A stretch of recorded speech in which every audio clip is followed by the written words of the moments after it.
Right, we continue our conversation on Stoicism, going over the letters, the moral letters by Seneca. And we have landed on letter 5, and I think letter 5 has two components to it that I think are very worthwhile to think about. So, from Seneca to Lucilius, greetings. You are hard at work, forgetting everything else and sticking to the single task of making yourself a better person every day. This I approve, and rejoice in it too. I urge you, indeed plead with you, to persevere. All the same, I have a warning for you. There are those whose wish is to be noticed rather than to make moral progress. Don't be like them, altering your dress or way of life so as to attract attention.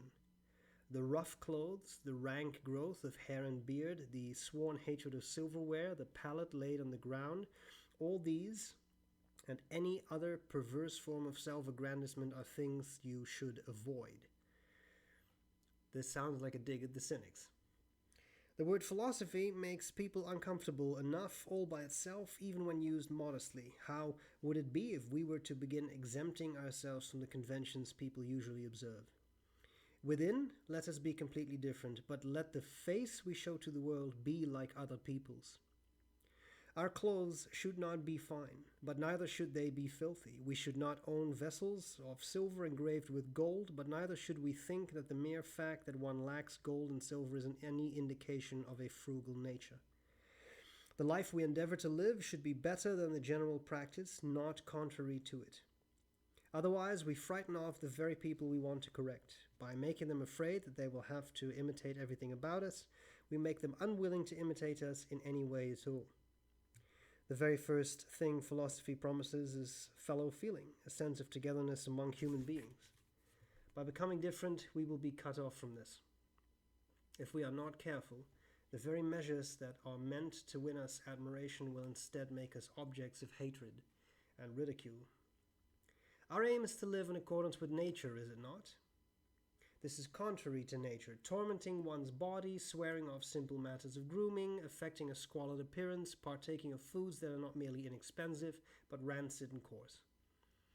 A hankering after delicacies is a sign of self-indulgence. By the same token, avoidance of those comforts that are quite ordinary and easy to obtain is an indication of insanity. Philosophy demands self-restraint, not self-abnegation, and even self-restraint can comb its hair. The limit I suggest is this: our habits should mingle the ideal with the ordinary in due proportion. Our way of life should be one that everyone can admire without finding it unrecognizable. Quote, "What do you mean? Are we to act just like other people? Is there no difference between us and them?" End quote. A very great difference, but a difference that will be evident only on close inspection. A person entering a house should marvel at the inhabitant, not at the dinnerware. One who uses earthenware as if it were silver is indeed a great person. Equally great, though, is the one who uses silver as if it were earthenware. Not being able to cope with wealth is an indication of weakness. But let me share with you the little profit I made today as well. In the writings of our own Hackathon, I found it said that limiting one's desires is beneficial also as a remedy for fear. You will cease to fear, he says, if you cease to hope. The two feelings are very different, you say. How is it that they occur together? But so it is, dear Lucilius. Although they seem opposed, they are connected. Just as the prisoner and the guard are bound to each other by the same chain, so these two that are so different nonetheless go along together. Where hope goes, fear follows.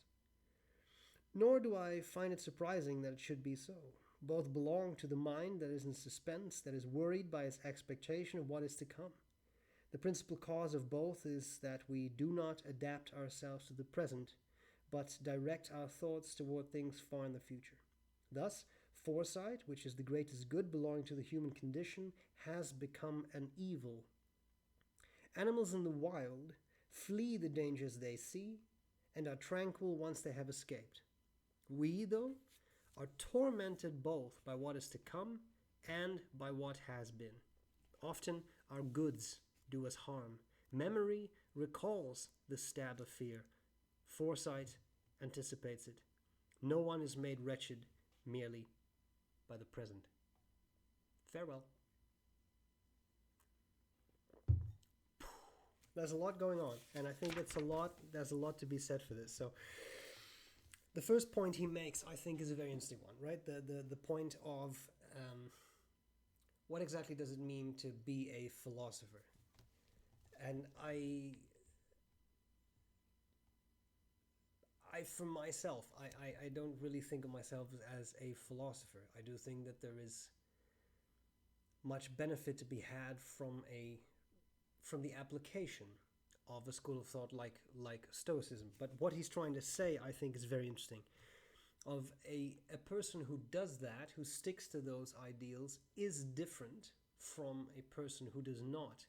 But if you appear very different, it's very unlikely that other people will want to follow you. And I had to think about the discussion that is pretty much tearing apart society now about vaccines versus no vaccines.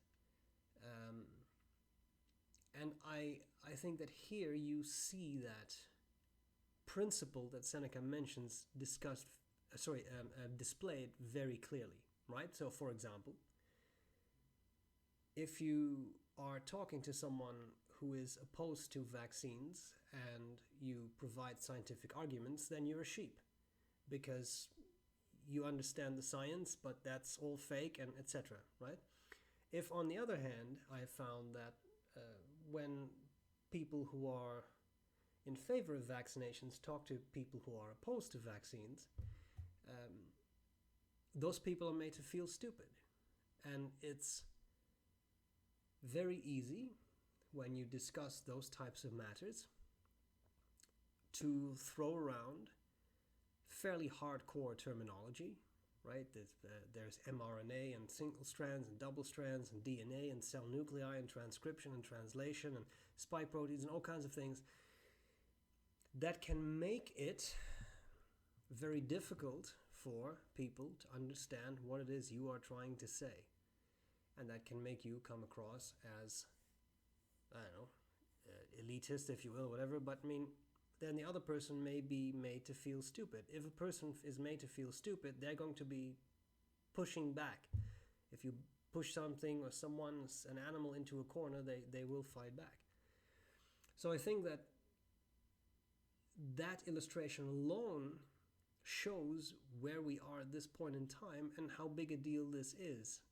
That you have the sheep versus the stupid. I'm not saying that I feel this way. I'm just saying that in a lot of discussions that I see between people, especially online, that's how the dichotomy is made, right? You're either a sheep or you're stupid, but there's nothing in between. And that kind of absolute dichotomy is a false dichotomy. There are many stages and settings in between, no matter what your feelings are about vaccinations or not being vaccinated or anything like that. So I think Seneca's point is a very valid one. If you wish to have a sensible discussion, if you want to show someone, look, I think it would be wise to do this, and this is why, and you can convince that person with rational arguments, with, good argumentation, with calmness and patience and kindness, that person is more likely to be susceptible to what you are saying. Is it going to change their mind? At this case, in the example I gave, I think probably not, because people's minds seem to have been made up, rightly or wrongfully, but they are. Having said that, that is just my slightly bleak view on that particular debate. But again, it's about much more than vaccines. It's also about everything you can do that you can disagree on with other people. You will stand a much better chance to reach those people if you are able to provide a solid argument at a level that they understand and they are willing to, so that they are willing to listen to you, right? And I think that that's in Seneca's time, where you had several schools of philosophy. As I alluded to earlier, this seems like a dig at the Cynics, for example. You had the Cynics and the Stoics and the Platonists and etc. And these people all thought that they were the best and the most enlightened, right? So I understand in that historical context where an argument like that could come from. And if you want to do the work and do the the philosophy, so to speak, and try to improve your life, not everyone will like that, nor will everyone understand that. But the more you become, I work in academia, the more you become the isolated academic who is completely insulated from the world that he or she studies, the more difficult it becomes to have a sensible discussion with people, because at some point you come across as no longer credible. Okay, some personal feelings came out here. Let's continue. The final thing I thought was an outstanding analogy. Animals in the wild flee the dangers they see and are tranquil once they have escaped. We, though, are tormented both by what is to come and what has been. Often our goods do us harm. Memory recalls the stab of fear. Foresight anticipates it. No one is made wretched merely by the present. This ties into a discussion that we have had before, where I said it is important to look ahead a little bit, but if you look ahead too far, you start to get anxious. If you look too far into the past, you may start to get depressed. This is very natural, because then you think of all the bad things that have happened, and that makes you depressed, and you start to fear all the things that may happen, that have not happened, that may not happen at all, but that theoretically could happen if you look at too far into the future. And I think this analogy of animals, much simpler beings than we are, is a very apt one, right? Think of deer. They spot a predator, they startle, they run off as fast as they can, and at some point, when they're out of harm's way and that predator is no longer in sight, they calm down, they start to graze and start to drink again. And they just continue. Now, we don't really know what's going on in the mind of a deer or a gazelle or something like that. But the analogy, I think, is very appropriate. Something bad can happen to you, but you have to learn to move beyond that so that you can live in peace again. Now, I'm not making light of this, and again, I emphasize for these videos, I'm really talking about everyday things, not severe trauma, terrible things that happen to some people. Obviously, if something incredibly traumatic has happened to you, you cannot just say, oh, okay, well, that's over, I'm just going to drink water again and I'm fine. That's not what I'm saying, because that would not make any sense. But when it comes to everyday worries that we have, everyday concerns that we have, everyday things from the past that we deal with, I do believe that this approach is a good one. Okay, but that was in the past. Okay, but that may or may not be in the future. I don't even know what the future holds yet. Maybe I can try to ground myself in the here and in the now. And I think that, again, that analogy of the animal is a good one to keep in mind if this is something you struggle with. And I think most of us do, because this is a little bit part of the human condition to kind of have that fear of things in the future and that sadness over things in the past. Normal. But again, when we are keeping our mind where our feet are, it becomes a lot easier. Focus on the present. That doesn't mean you should never look in the future a bit, because then you're remiss. It never means you shouldn't look back at the past, because there are good things in the past as well. But you have to find that balance.